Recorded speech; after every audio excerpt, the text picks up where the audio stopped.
Hello and welcome to this week's video tutorial for virtualracingschool.com, where we visit Road America for the iRacing Blancpain GT3 series. The Mercedes is a pretty good choice again here, with a good balance and a decent top speed with a lower downforce package for this circuit. The lap is driven by Rens Broekman in default afternoon weather to match the official schedule, and I'll play the lap through first in full before then going into further analysis.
Okay, so that was a 2-minute 05.823. Okay, so as usual, to start things off, from the VRF's website we'll choose the data packs and we'll select the AMG again as driven by Rens Broekman. We'll go to week 3, Road America. Loads up the session details where you can download the lap data, the replay and the setup. We're going to click on Learn Track, which loads up the analyzer and plays the video through. I'll pause it. We've got a steering angle trace across the duration of the lap, as well as a speed trace and brake and throttle inputs, and some live inputs down here as well. We're going to click on sector 1 to start things off, which is the run from the start finish line to the braking zone for turn 1, where there are a set of cones on the left hand side of the circuit.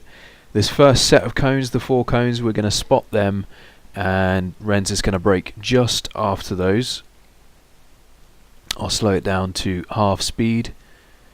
So braking in a nice straight line down all the way into 3rd gear, not turning in until you've passed, well past that final cone and almost alongside this black outside curb on the entry there. Bleeding off as you reach the middle of the circuit, and hooking up with a reasonably late apex and picking up the throttle before he's actually apexed here is Rens. So we'll just play that through.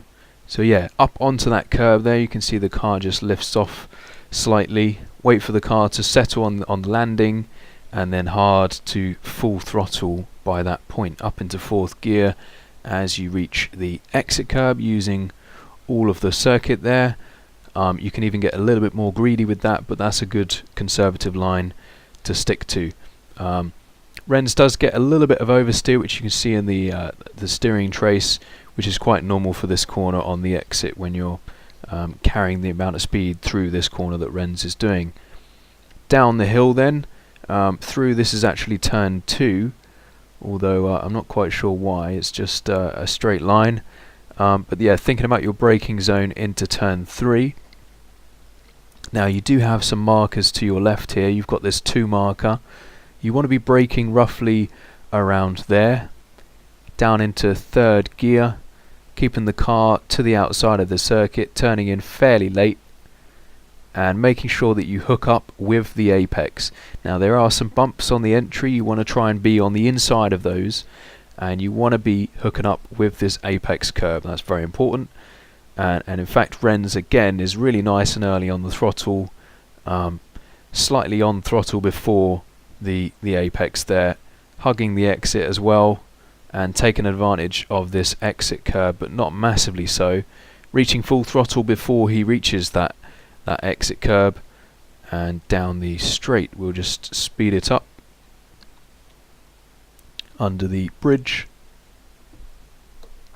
towards, I think it might be the slowest corner on the circuit, turn 5. Not quite a hairpin, but it's tighter than 90 degrees. Again, you've got some braking references, braking markers here on the right hand side. Now looking at Rens's braking trace, it would maybe seem to me that he was braking a bit conservatively and then kind of started to brake a bit harder towards the end of the braking zone, but it could also be that the circuit kind of compresses at the bottom of the hill, so you get a little bit more grip, and either way you can afford to brake very, very hard as long as you keep the car in a nice straight line. So Rens is braking just after the 3 marker there, I would say in between the 3 and the 2, aiming for this outside curb on the entry, where Rens has just got his outside wheels on there as he's turning in, bleeding off the brakes as he turns in, and using a lot of curb here at the apex, and quite measured with the throttle as well as he apexes. Now this circuit has a lot of very flat, low apex curbs, which you can really get quite greedy with, and turn 5 is definitely no exception. So picking up the throttle on the exit in a very measured way. We're in 2nd gear, so we're quite heavily traction limited, so you've really got to be careful with that, but you should be able to reach full throttle, opening the car out onto this black exit curb and using all of that exit curb to avoid getting out of shape, up the hill towards turn 6, braking just before the Corvette bridge, down into 2nd gear for this one, and you want to be turning in shortly after the bridge. It's quite important actually to get your timing correct here. It's blind on entry, so your vision should be looking for this curb, and again bleeding off the brakes as Rens turns in, and being very, very quiet with the pedals through the apex here. So using a lot of curb, again, just show you that, using a lot of curb there, and picking up the throttle very progressively as well on the exit, and reaching full throttle before the exit curb there, where it's quite a wide curb, but it kind of is pretty much finished by the time Rens reaches it, which is why there's such a nasty patch of worn grass just after there. So into turn 7, a very, very fast corner where line and timing is really, really critical. You don't need to brake here. You just need to have a really big lift and really time your turn in as well as you can, and really try and nail the line. Now the best line is to be using a lot of this curb on the apex again, which is going to unsettle the car. You should have picked up the throttle before the apex, and then you should be patient on the throttle. Even though we're up into 4th gear, you should be patient with the throttle on the exit, because you're carrying a lot of speed through here and using all of that exit curb as well, right up next to the grass there as the curb ends, and we go down the hill again to turn 8, which is another very, very slow 90-degree left. We'll take it through to sector 7 for this. So braking shortly before the 2 marker here on the right, braking quite hard again in a straight line, turning in roughly halfway along the entry curb on the outside here. And again, a very low apex curb on the inside means that you can afford to use a lot of that to your advantage, picking up the throttle there as Rens apexes, being quite progressive with the throttle as he straightens the car up. We're in second gear again, and again the exit curb pretty much ends by the time you reach it, and then into the carousel. You want to set yourself up by opening the car up, opening the entry up. So we've not quite used all of the track on the entry, but we're wider than the middle of the circuit, just before Rens has already started turning in before he's reached the bridge here. In fact, don't need to brake through the carousel unless of course the car is understeering, in which case you might want to just tease the brakes. But yeah, here Rens is just very measured in lifting off the throttle, so he kind of hooks up with his first apex, I guess, and he's got enough entry speed through here for the car to kind of drift gradually out to the middle of the circuit, almost to the middle of the circuit, and then the radius that he's on, the path that he's on, takes him back to the inside again, where he's able to pick up the throttle just here. And then at this point now, this is very neat. You don't have to be as neat as this. You can pick up the throttle a few times just to keep your line correct, but this is a very efficient way to drive the corner for sure. The important thing is when you're ready to get to full throttle, you need to be decisive with it. So we'll see that Rens is picking up the throttle for the final time now and is at full throttle before this painted curb on the inside, which is going to be his final apex. So you want to get close to that curb through the exit, opening the car up. The car will probably run out onto this exit curb. There was a small correction for oversteer here, just a result of the amount of speed that's being carried as a result of being on throttle so early, and now approaching the certainly the most dangerous and hazardous corners on the circuit, the Kink. You're going to be turning in just before the 1 marker here, and you're going to be simultaneously just squeezing on the brakes, just dabbing on the brakes. And again, line is absolutely critical here. You want to be opening the corner up, you want to be on this entry curb as wide as possible on the approach, nearly on the grass here in fact, but not quite, so that's good. And ideally, when you've got it right, you want to be picking up the throttle just before you apex, aimed at the inside of this curb, and a small feather on the throttle before then finally committing to full throttle. Still in 5th gear at this point as well, and then a bit of oversteer again on the exit there. So yeah, lots of speed being carried through this corner on the exit, using all of the track there as we run down towards Canada corner, towards the end of the lap. Use all of the track on the approach before then bringing the car back over to the left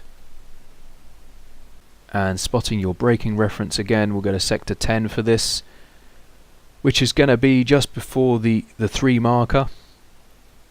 Braking quite hard here, lots of speed into this braking zone, down into 3rd gear, and turning in roughly at that final marker, bleeding off those brakes but holding those brakes into the apex, keeping the front end loaded up. So using all of that inside curb, again a very low apex curb, and picking up the throttle as you apex, opening the car up, opening the steering up, using all of this exit curb. And notice how Rens is hard onto full throttle before he is fully on, or just as he's on this exit curb, and using all of that on the exit as well. Just dropping a wheel into the dust there, opening up the next high-speed left-hander by being fully on this outside curb on approach. This is turn 13, Bill Mitchell bend. Go to sector 11 for this. No need to brake here. just off the throttle on the entry and picking up the throttle just before he apexes. Now you can actually use some of this apex curb as long as you're careful with it, but the thing to note is how patient and steady with the throttle Rens is on the exit and through the apex. So we'll just play that through. Fourth gear, a little bit of a wiggle here for oversteer, and using all of the track on the exit. We're at full throttle by the time we reach the outside curb. Using all of that outside curb, all four wheels over that white line on the exit, and then back over to the other side of the track for the entry into the last corner on the circuit, where the exit is absolutely critical because you have that super long start-finish straight. So we're aimed for this outside of the corner when we start braking, but we are having to turn in ever so slightly on the brakes, so not able to brake as hard as perhaps for other corners, so about 50-60% there, and the line that you're on should take you to the outside of the corner where this curb begins, and this is roughly going to be your turning point. Spotting your apex on the inside, again quite a low curb, you want to be up on that curb, holding those brakes all the way into the curb so the car rotates nicely on the entry, and then you want to be on the throttle as early as possible. So Rens picks up the throttle quite quickly here at the apex and is at full throttle well before he reaches the exit curb, where he's actually got a really nice clean and tidy exit on that exit curb, and then easily opening the car up down towards the start finish line to complete the lap. As ever, you can find all setups, replays and telemetry for your own use and analysis on virtualracingschool.com, where you can also book one-on-one tuition with top drivers from the likes of Koana Simsport. Good luck for this week, and feel free to post any questions or comments below. Thanks for watching.